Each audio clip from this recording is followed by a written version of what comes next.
Chào các bạn, hôm nay mình sẽ làm một cái clip để giải thích lại lý do vì sao ngày 15 Lý Mục có thể chạy về nghiệp.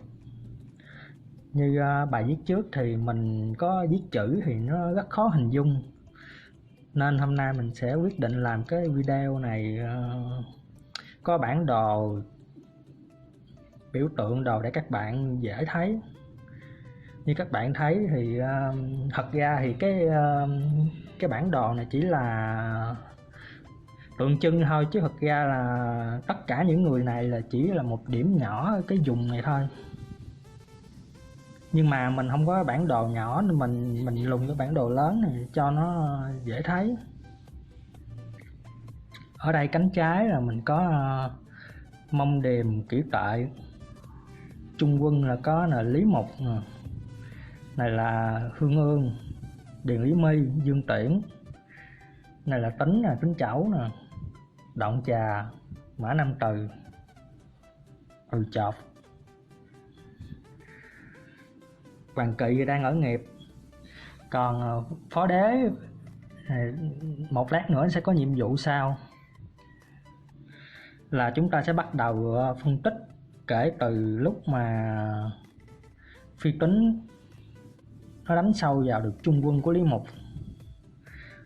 Khi mà Phi Tính nó đánh sâu vào trung quân của Lý Mục thì Mã Nam Từ trước đó đã rút lui, nên Đoạn Trà để đề phòng Mã Nam Từ đánh úp sau lưng Phi Tính, Đoạn Trà đã cho quân đứng canh ở đây là một nửa quân Áo Quan.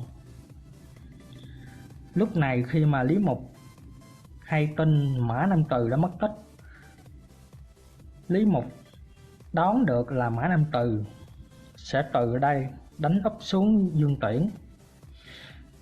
Lúc này Lý Mục bắt đầu suy nghĩ hai kế hoạch. Một, nếu là chiến thắng được quân Tần thì không có gì để nói rồi. Giả sử thua thì sao? Giả sử thua thì phải tìm cách để chạy về nghiệp. Cái lý do mà Lý Mục không chạy về nghiệp sớm hơn trong 14 ngày đầu thì mình đã có một cái bài viết lý giải rồi. Bạn nào mà muốn đọc lại thì trên cái phần mô tả ấn vô kiếm lại link đó đọc. Còn bây giờ phân tích tại sao ngày 15 Lý Mục chạy về đây nha. Lý Mục muốn chạy về đây thì có hai con đường mình thấy khả quan nhất nè. Con đường thứ nhất là con đường chạy bọc qua trái, hợp với cánh quân Kỷ Tệ rồi chạy vòng về xuống đây. Nhưng mà con đường này nó có hai cái bất lợi. Khi mà chạy về đây thì chắc chắn là sẽ bị quân của Điềm với trung quân của Lý Mục nó ép vô bánh mì kẹp thịt. Cái thứ hai nữa là nếu mà đi được từ đường này á, thì nó sẽ rất là xa. Các bạn thấy nè, chạy vòng tới đây rồi, từ bên đây là chạy thêm một đoạn đây nữa, rất là xa. Vừa xa mà dễ bị kẹp thịt nữa. Nên cái con đường thứ hai mình thấy khả quan là Lý Mục đi từ bên phải này, chạy vòng bên đây, thấy gần không? Từ đây chạy thẳng xuống dễ chạy, còn đây chạy vòng dễ bị tập kích nữa. Chạy đây thì nó nhanh hơn. Nhưng mà Lý Mục muốn đi đường này á thì phải giải quyết được cái hai vấn đề. Đó là cái quân của thằng Đoạn Trà này thì theo mô tả thì ở cháp mấy mình quên rồi, nhưng mà quân của Đoạn Trà chỉ khoảng 1000 quân thôi, nó không có đủ sức để nó cản. Cái Lý Mục lo là quân của Dương Tiễn nè. Quân của Dương Tiễn là tới 5000 quân, bản danh của Dương Tiễn là 5000 quân. Đó là chưa kể đến là Đoạn Trà này á, thì nó so với Dương Tiễn thì đầu óc nó không thể bằng rồi. Dương Tiễn thì chắc chắn là sẽ nguy hiểm hơn. Khi mà Lý Mục mà quyết định chạy về bên đây nè, chạy nè, bên đây, cho dù bỏ lại phân nửa quân chặn hậu đi, chạy về bên đây, chạy vòng qua được, chạy qua hàng Đoạn Trà luôn. Tại vì cái quân Đoạn Trà này ít, không thể cản được, chỉ có 1000 quân thôi. Lấy thêm một cái biểu tượng là chặn lại 1/2 quân chặn hậu rồi đây. Thì lúc này á Khi mà Lý Mục đã vượt qua được rồi thì chắc chắn là Dương Tuyển ở phía xa quan sát thấy, chắc chắn Dương Tuyển sẽ hành động. Lúc này Dương Tuyển sẽ kéo 5.000 quân từ đây chạy qua đây chặn lại. Đây, Lý Mục chạy qua đây là bị chặn lại, không thể nào mà đi xuống nghiệp được. Nên Lý Mục sẽ phải tính một phương án, đó là phải giải quyết được cái hàng 5.000 quân của Dương Tuyển này. Cái cách giải quyết thế nào thì chúng ta sẽ quan sát tiếp. Muốn giải quyết được 5.000 quân của Dương Tuyển này thì phải kết hợp với Mã Nam Từ. Lúc này Lý Mục cho Phó Đế này chạy xuyên qua Trung quân. Đây, chạy xuyên qua Trung quân để mình kéo xuống cho nó xích xíu nữa dễ. Xuyên qua Trung quân, đánh vô 100 quân đánh vô 5.000 thì chắc chắn là không có xi nhê gì rồi. Nhưng mà lúc này thì Mã Nam Từ chạy xuống. Thằng Đoạn Trà này là nó nghĩ Mã Nam Từ là nó sợ Mã Nam Từ là nghi binh chạy vòng qua vòng lại một hồi cũng có phi tính, nên nó quyết định đứng yên. Nói chung là đầu óc không có mà. Mã Nam Từ chạy dọc xuống đánh vào bản danh của Dương Tuyển. Đây, ok. Lúc này là bản danh Dương Tuyển là nghi cách. Thằng Điềm nó từ cánh trái. Khi mà nó phát hiện Dương Tuyển gặp nguy hiểm, Điềm quyết định là chạy về đây bảo vệ Dương Tuyển. Ở đây thì vẫn còn quân của Nhạc Qua Quân với Ma Khoáng đánh với Kiểu Tại nha. Và lúc này thì Điềm xin một con mắt của Mã Nam Từ. Khi mà xin một con mắt của Mã Nam Từ rồi á thì hai người này nè cảm giác là không thể giết được Dương Tuyển. Tại vì Dương Tuyển chạy rất là nhanh, muốn giết chủ soái của địch cũng không phải là dễ. Nên lúc này thằng Phó Đế này nè, nó có một cái nhiệm vụ khác nữa mà Lý Mục dặn nó trước, là nếu mà cảm thấy mà không giết được Dương Tuyển thì Mã Nam Từ có nhiệm vụ ở lại để đánh với 5.000 quân. 5.000 quân này để mình kiếm thêm 5.000 quân. Được rồi, 5.000 quân đánh nhau. Lúc này Dương Tuyển nó chạy lên đây luôn, chạy lên bản danh của Lý Mục.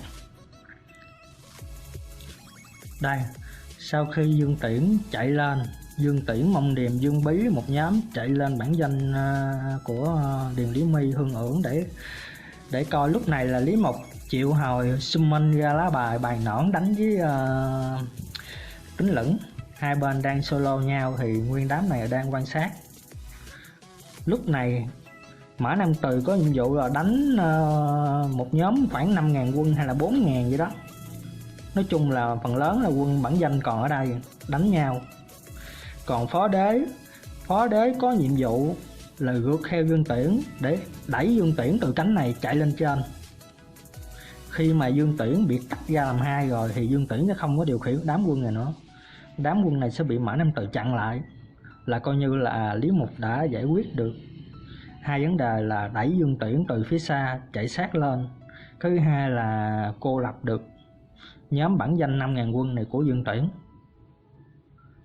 Như vậy là lúc này là Lý Mục có thể thoải mái chạy về đây mà không có bị một cái ở cái đội hình, một cái đạo quân tần ở phía xa để chặn nữa. Có một chi tiết này rất hay. Chi tiết rất hay đó là lúc mà Phó Đế rượt Dương Tuyển, Mông Điềm thuyết phục Dương Tuyển là chạy về bên đây, chạy về cánh trái để trốn cho nó an toàn. Nhưng mà Dương Tuyển rất là thông minh, nhận thấy có gì đó không ổn. Nếu mà Dương Tuyển chạy về bên đây thì khi mà Lý Mục quay đầu chạy về thì Dương Tuyển ở bên đây, ở cánh trái rất là xa, sẽ rất khó mà đứng ở đây chỉ huy tập hợp quân đội rút theo liền. Lúc này Lý Mục sẽ có thêm một thời gian, một quãng đường chạy xa hơn để chạy cách quãng rất là xa để có thể đánh được Hoàng Kỵ. Nên mà Dương Tiễn chạy về trung quân, coi chỉ huy toàn bộ là một quyết định rất là sáng suốt. Sau khi đã dụ được Dương Tiễn chạy lên, cô lập được khoảng 5.000 quân này, thì mọi người đang quan sát cuộc solo giữa Tính Chẩu với Bàn Nõn đây, Tá Bà đây. Thì tất nhiên là Tính Chẩu chiến thắng như thế nào thì mọi người cũng biết rồi đó. Nhưng mà lúc này nè, Lý Mục cũng rất là khôn. Lý Mục đứng lại coi, một phần là hy vọng Bàn Nõn thắng, nếu mà Bàn Nõn thua thì đứng ở đây để bắt đầu hun hút toàn bộ trung quân của Tần này nè, chạy sát lên mình, càng chạy sát lên mình thì khi mà Lý Mục quay đầu dựa vào sức ngựa chạy của Triệu Quốc thì sẽ càng dễ chạy xa về nghiệp hơn. Tại vì khi mà nếu mà có đạo quân ở xa thì khi mà Lý Mục quay lưng chạy thì chắc chắn là sẽ bị đứng đây chặn lại, chặn bên hông là chặn trước mặt không cho chạy. Nhưng mà khi mà tất cả đều dồn về nè, từ dồn về đây hết, dồn sát vô, thằng này bị cô lập rồi nha, dồn sát vô thì quay đầu chạy thì nó dễ hơn. Còn nếu mà có vài đạo quân ở đây nè, dụ dưới đây nè, khi mà quay đầu chạy thì chắc chắn là sẽ bị chặn lại. Đó là lý do vì sao mà Lý Mục đứng lại để cho quân Tần càng hút càng tốt. Ở cháp mới nhất là cháp 633 thì mấy hàng quân sư của Hoàng Kỵ chỉ là Lý Mục đã chạy được đâu đoạn khúc này nè, còn nửa ngày nữa là sẽ tới nghiệp. Lúc này là Dương Tiễn là chắc chắn là đang tự đây chạy ngược theo, chọn 10 người chọn ra 2 người để ngược theo. Thì với cái tình thế này không biết Lý Mục sẽ giải quyết thế nào khi mà ở phía trên có Dương Tiễn, ở phía dưới có Hoàng Kỵ có thể bị ép vô. Thì chúng ta cùng chờ xem các chap mới tác giả sẽ lý giải cái tình tiết như thế nào. Video ở đây là hết. Mới lần đầu quay nên còn sơ sài, nói chuyện còn lắp bắp, mong mọi người thông cảm. Nếu các bạn thấy thích thì like, share, ủng hộ bài viết này của admin nha.